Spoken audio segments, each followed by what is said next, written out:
Welcome to honey TV. ప్రస్తుతం హైదరాబాద్ లో కలకరం, అలాగే ఒక అతి దారుణంగా విచిత్రంగా ఎవరికి ఊహకు అందనటువంటి తీరులో తన భార్యని చంపి పొట్టను పెట్టుకున్నటువంటి, అది కూడా సామాన్య వ్యక్తి కాదు, ఒక జవాన్ గా పనిచేసినటువంటి వ్యక్తి. ఇప్పుడు ప్రస్తుతం అదే వైరల్ గా మారుతున్న సందర్భాలు చూస్తున్నాం. దానికి సంబంధించి మనతో మాట్లాడడానికి సినీ జర్నలిస్ట్, పొలిటికల్ అనలిస్ట్ జగదేవ్ గారు ఉన్నారు. సార్తో మాట్లాడు. నమస్తే అండి. నమస్తే. తెలంగాణ రాష్ట్రంలో వైరల్ టాపిక్ అంటే ప్రస్తుతం జవాన్ చేసినటువంటి ఆ దుశ్చర్య, కీచక చర్య, దరిద్రపు చర్య. ఆడి మైండ్ లాగా ఉందో కేసీఆర్ గారు అన్న డైలాగ్ గుర్తొస్తుంది. ఆ బుద్ధి ఉందా వాయ్ అన్నట్టు, దిమాకు ఉందా, ఏ సందర్భంలో ఏం మాట్లాడాలో తెలియదు అన్నట్టు.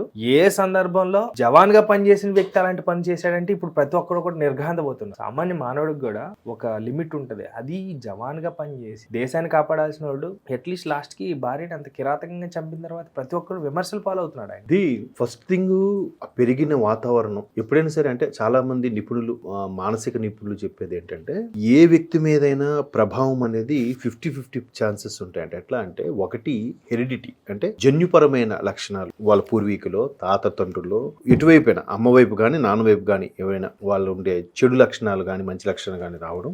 50% సర్కమ్స్టెన్సెస్, అంటే వాళ్ళు పుట్టి పెరిగిన వాతావరణం, పరిస్థితులు బట్టి ఉంటాయి. ఇవి కానప్పుడు కొన్ని దారుణమైన ఘటనలు, అంటే కొన్ని పరిస్థితులు ఎదురైనప్పుడు కూడా మనిషి ఎంత క్రూరంగా మారే అవకాశాలు కూడా కనిపిస్తున్నాయి. అది కూడా ఏంటంటే క్షణికావేశం మీద చేసేవే తప్ప పూర్తి స్థాయిలో అదే దీనిగా ఉండడు. అదే దీనిగా ఉన్నాడంటే వాడు సైకోనే. సో ఒక ఉద్యోగిగా, ఒక మంచి రక్షక భటుడుగా కెరీర్ స్టార్ట్ చేసి తర్వాత ఎక్స్ సర్వీస్ మెన్ కోటా కింద మరలా డిఆర్డిఓలో సెక్యూరిటీ గార్డ్ గా చేస్తున్నాడు అని అంటే కొంత బాధ్యతగా, అంటే దాన్ని ఏమంటారు, కడుపుకి అన్నం తినే మనిషే, హోదాలోనే ఉన్నాడు.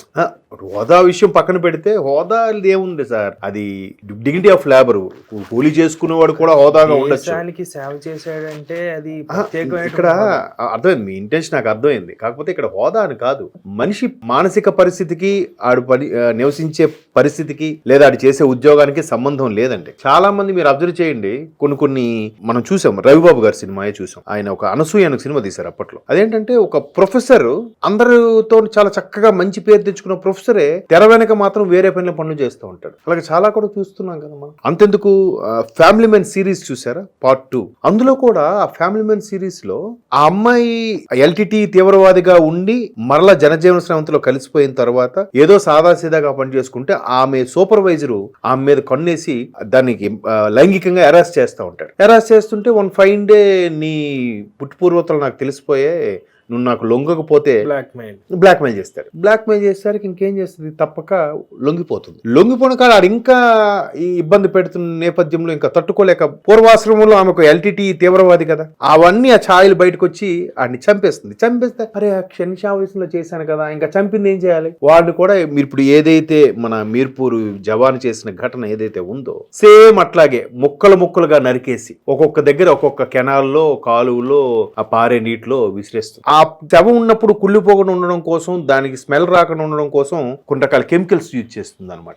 సేమ్ ఒక 2 years బ్యాక్ ఎప్పుడో ఢిల్లీలో కూడా ఇది ఘటన జరిగింది, మీకు గుర్తుందో లేదో. ఒక అంటే మేబీ లవ్ జిహాదీ సంబంధించిన ఘటన అని అంటారు, అది ఎంతవరకు వాస్తవం అని తెలియదు. ఒక ఎంప్లాయీ, ఒక ఇద్దరు లివింగ్ టుగెదర్ అనమాట.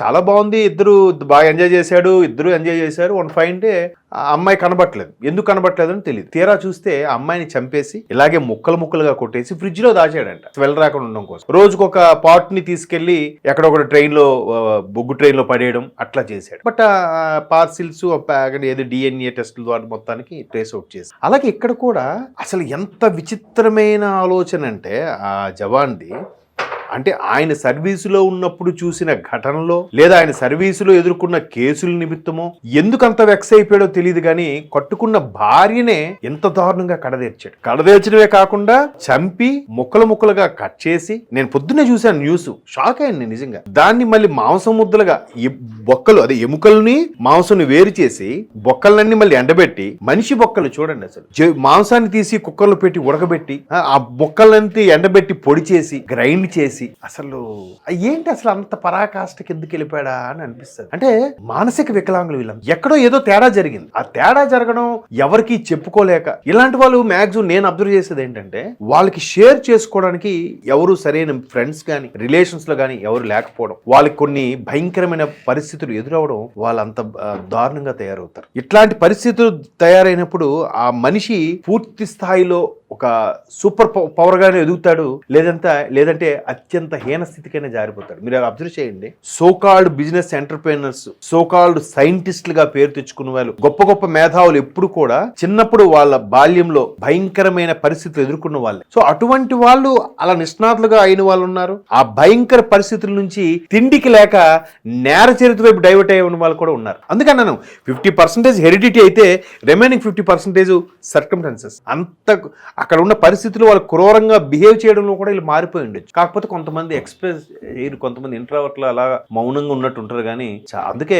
చాలా మంది అంటారు డబడబా వాగేసి వాళ్ళతో ఏముండదురా, మౌనంగా ఉండే వాళ్ళతోనే రిస్క్ అని. మేబీ ఆయన జవాన్ అయితే అవ్వచ్చు, బట్ ఆయన నడవడిక మాట తీరు ఎలా ఉండేదో మనం తెలియదుగా. ఎంత సైలెంట్ గా మీరు అన్నారు ఇందాక డిగ్నిఫైడ్ హుందాగా ఉన్నాడని. హుందాగా ఉండొచ్చు, కానీ తెర వెనుక చూస్తే నరరూప రాక్షసుడిగా. సో అది ఎందుకు జరిగింది అనేది ఇంకా ఇన్వెస్టిగేషన్ లో తేలాల్సి ఉంది. ఇంకా ఏం చెప్తారో చూద్దాం. ఎందుకంటే రీసెంట్ గా మగవాళ్ళు కూడా ఆడవాళ్ళు తాకిడి తట్టుకోలేక, భార్య తాకిడి తట్టుకోలేక సూసైడ్ చేసుకుంటున్నాం, చచ్చిపోతున్నాం అనే సందర్భాలు కూడా ఉన్నాయి. గడిచిన 2 నెలల్లో బెంగళూరులో ఆయన ఎవరో పేరు కార్తీక్ ఏదో, ఆయన జరిగిన ఘటన మరొక ముందే ఇంకో ఆయన ఢిల్లీలో కూడా ఒక ఆయన సూసైడ్ చేసుకున్నాడు, భార్యతో నేను తాకిడి తట్టుకోలేదు రీసెంట్ గా. మరి ఇట్లాంటి ఘటనలు ఏం చెప్తాను చెప్పండి. భార్యలే ఇప్పుడు అలాగని భర్తలు వేధిస్తే భార్యలు సూసైడ్ చేసుకున్న సందర్భాలు లేవా? కాబట్టి అక్కడ పరిస్థితులు, మానసిక స్థితి అంటే ఇలాంటివన్నీ కూడా నాకేమనిపిస్తుందంటే ఇట్లా డిస్కషన్ పెట్టడం వల్ల, న్యూస్ లో రావడం వల్ల ఎవడైనా అటువంటి థాట్స్ లో ఉన్నోడికి ప్రేరేపించేలా కూడా ఉంటుంది ఇటువంటి న్యూస్. కొంతమంది భయపడతారు, ఇంకొంతమంది